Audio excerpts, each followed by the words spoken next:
నమస్తే అండి, నేను రజాక్. పాకిస్తాన్ని ఊచకోత కోస్తున్న మన మిత్ర దేశం ఆఫ్ఘనిస్తాన్ తాలిబాన్లు. అంటే పాకిస్తాన్ ఒకప్పుడు పెంచి పోషించిన వాళ్ళే వాళ్ళని ఇప్పుడు వేటాడి చంపుతున్నారండి. అదంతా పక్కన పెడితే ఇప్పుడు ఆఫ్ఘనిస్తాన్ ఒక సెన్సేషనల్ డెసిషన్ తీసుకుంది. అటు పాకిస్తాన్కి అయితే ఈ డెసిషన్తో ఒక రకంగా మండుతుందని చెప్పొచ్చు. ఎందుకంటే పాకిస్తాన్తో ఇంతకుముందు వ్యాపార లావాదేవీలు జరుపుకునేటటువంటి ఆఫ్ఘనిస్తాన్ కంప్లీట్గా ఆపేసింది పాకిస్తాన్తో వ్యాపారం చేయడం.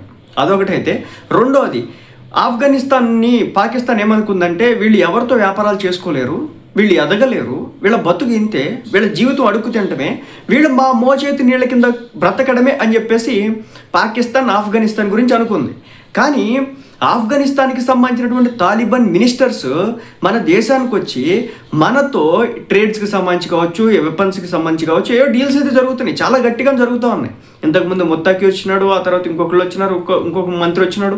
సో వస్తూనే ఉన్నారు. ఇప్పుడు ఇంకో సెన్సేషనల్ డెసిషన్ ఏంటంటే రష్యా ఎంట్రీ ఇచ్చింది. అమెరికాని గడ్డి పరకలా తీసేస్తున్నటువంటి ఆఫ్ఘనిస్తాన్, ఇండియా, రష్యా, చైనా.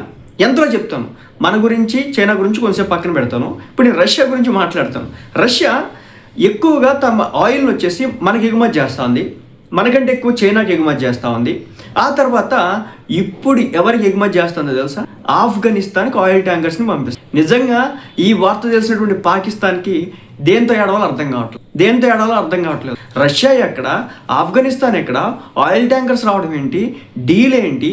ఓ పక్క అమెరికా వాడు వచ్చేసి వాళ్ళకి సంబంధించి ఆఫ్ఘనిస్తాన్కి సంబంధించినటువంటి ఏదో ఎయిర్పోర్ట్ను లాగేసుకుంటా అంటే వాళ్ళ మీద కూడా మేము అటాక్ చేస్తూ ఉంటున్నారు. మన మీద ఒక పక్క ఆంక్షలు వేసినాడు, ఎందుకు? రష్యా దగ్గర నుంచి ఆయిల్ కొంటున్నాం అని. ఆఫ్ఘనిస్తాన్ వెళ్ళి రష్యాతో మేము డీల్ చేస్తాం, అమెరికన్ లెక్క చెయ్యం, సమానం అని చెప్పేసి చెప్తున్నాడు. లిటరల్గా వెంట్రుకతో సమానం అంటున్నాడు. అంటే దీన్ని బట్టి అర్థం చేసుకోవాల్సిన విషయం ఏంటంటే ఇప్పుడు పాకిస్తాన్కి అమెరికాకి సత్సంబంధాలు బాగున్నాయి. మేము లేకపోతే ఆఫ్ఘనిస్తాన్ బతకలేదని చెప్పేసి ఇంతకాలం పాకిస్తాన్ రకరకాలుగా చెప్పుకుంది. దీంతో మొన్న మరి నాకు తెలియదు ఆ విషయం, ఎవరు ప్రోద్బలంతో కొట్టారో తెలియదు, కానీ పాకిస్తాన్లో ఉన్నటువంటి చాలామందిని లేపేసుకుంటూ వెళ్ళడం అయితే జరుగుతుంది. మీరు మనం చూసినారు, వాళ్ళు వచ్చి డ్రోన్ అటాక్ చేస్తే వీళ్ళు గ్రౌండ్ అటాక్లు చేయడం స్టార్ట్ చేసినారు. అంత ధైర్యం దమ్ము ఎక్కడి నుంచి వచ్చిందో కూడా నన్ను అడగొద్దు. ఇదిగో ఎవడో లేనివాడికి దేవుడే దిక్కు, శత్రువుకి శత్రువు మిత్రుడు అవుతాడు. ఇక్కడ అదే జరుగుతూ ఉంది కాన్సెప్టు. అదిగాక తాలిబాన్స్కి ఇండియన్స్ అంటే చాలా ఇష్టం అనమాట. ఆఫ్ఘనిస్తాన్కి ఇండియా ప్రజలు ఎవరైనా టూర్కి వెళ్ళినప్పుడు కూడా వాళ్ళు మన మీద విపరీతమైన ప్రేమను చూపిస్తారు.